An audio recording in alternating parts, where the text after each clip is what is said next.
د ریاضي یو ښوونکي د دوهم ټولګي له یو زده کوونکي څخه پوښتنه وکړه چې په کور کې نارینه او ښځینه ټول څو کسان یاست؟ زده کوونکي وویل چې موږ ټول 5 کسان یو. نو ښوونکي د پوښتنې په بڼه وویل چې که چیرته دا 5 کسان په یوه خونه کې وي نو د پښو شمېره یې څومره کیږي؟ زده کوونکي ماشوم وویل چې د پښو شمېره به یې 7 کیږي. ښوونکی ډیر په غوسه شو او ورته وویل ته ولې خپل درس ته پاملرنه نه کوې؟ 5 ضرب 2 نه بلکې 10 کیږي. زده کوونکي ماشوم په ډیرې مایوسۍ سره ځواب ورکړ استاده هر څوک 2 پښې نه لري. زما د پلار 2 پښې په یوه چاودنه کې پرې شوي دي.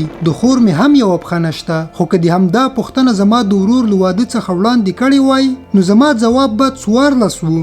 ځکه کله چې مې د ورور واده و په همغه موټر باندې چاودنه وشوه چې پکې مې زوم ورور او ناوې ناسته وه. د دوی ترڅنګ په دې چاودنه کې مې مشر ورور او مور هم شهیدان شول او د پلار مې 2 پښې او خور مې یوه پښه له لاسه ورکړه. اوس موږ 5 کسان یو خو پښې مو ودي. استاد د دې کیسې په اورېدو سره سخت ودرېد، سر یې ټیټ کړ او له ټولګي څخه بهر په ژړا ووته.